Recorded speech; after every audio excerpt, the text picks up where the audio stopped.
There's a church in the city of Bethlehem. It was built on the spot where Christians believe Jesus was born. It's called the Church of the Nativity. If you consult UNESCO's list of World Heritage Sites or ask travel expert Rick Steves, both will tell you that the church is in Palestine. But when a question about the church's location came up during a round of Jeopardy in January 2020... Built in the 300s AD, the Church of the Nativity. What is Palestine? No. What is Israel? That's it. That answer set off something of an internet firestorm.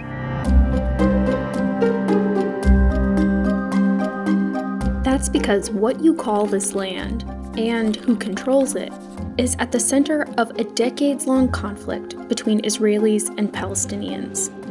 But more recently, there is also a third group that is becoming more and more influential here and throughout the Middle East: American evangelical Christians. Today, evangelical Christians are one of the most politically powerful voting blocs in the United States.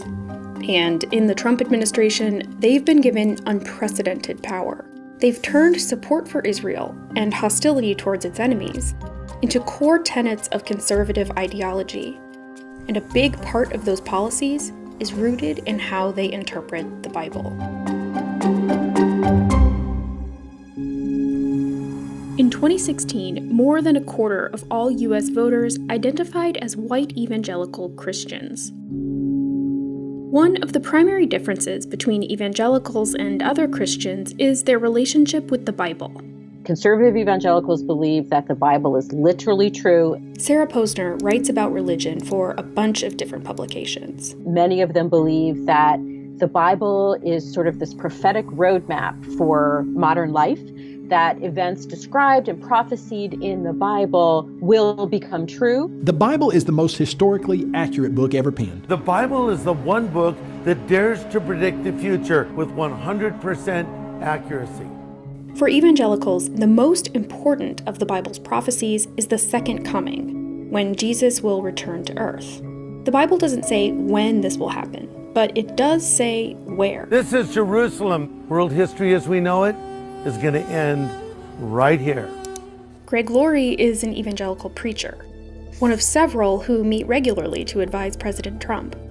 They are the leaders of megachurches with tens of thousands of members. And many of them, including Greg Laurie, preach a belief called Christian Zionism, the idea that the return of the Jewish people to Israel is one of a series of events that will trigger Jesus' second coming. Jesus is telling us that the rebirth of Israel is a sign of the end, not just a sign, it's the super sign. According to this theology, God will reward those who help Israel and punish those who don't. Jesus will be on his throne and he separates the nations. On what basis? How they treated Zion. Let's back up. After the Holocaust, the UN divided up the then British territory of Palestine, home to more than 1 million Arabs, into 2 states, giving Jews who had been persecuted in Europe a homeland. Over the next few decades, Israel fought multiple wars with its Arab neighbors and seized much of the land that had been originally set aside for Palestinians. Evangelical Christians see that as a fulfillment of biblical prophecy. It happened exactly as foretold. It was a miraculous act of God. They own that land and they own that city. Ever since, groups like Hamas have been fighting against the Israelis, trying to win that territory back. And the government of Iran has been one of their biggest supporters.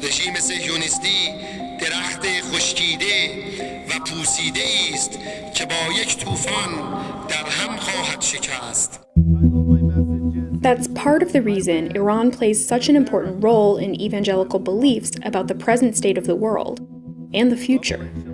According to Christian Zionism, if the U.S. wants to be on the right side of biblical prophecy, they need to do everything possible to protect Israel and punish Iran.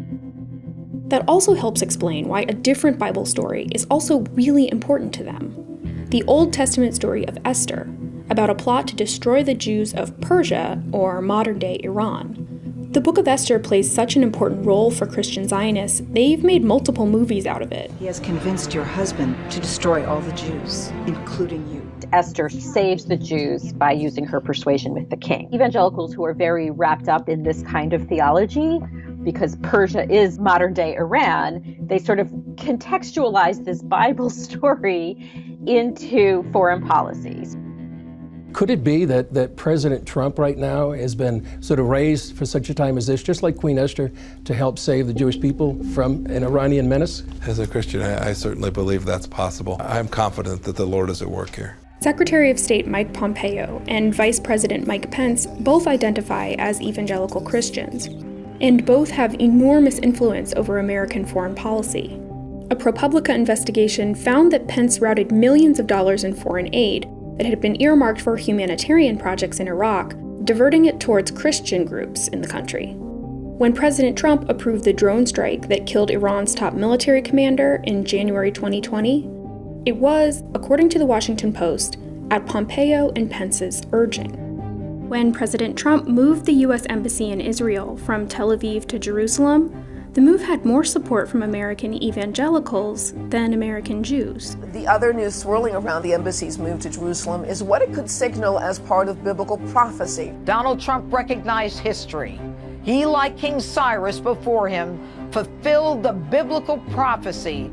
That evangelical support isn't an accident. The Trump administration courts it. After the administration put out a peace plan that would have given Israel unprecedented control over Palestinian land, the Christian Broadcast Network interviewed Trump's ambassador to Israel. You're talking about opening up the Bible, bringing it back to life in ways that I think your listeners could not even have imagined. It's an opportunity for biblical tourism that I think will grow and flourish in profound ways. The network's coverage followed his lead. Good news in this proposed peace plan. Israel would have sovereignty over many historical biblical sites. For evangelical Christians in America, the Bible isn't just a foundational text. It's a prophetic roadmap that tells the future and shapes the way they view the present. And for an influential group of them, that motivates their support for a foreign policy that they see as affirming those prophecies, and a president who depends on their votes.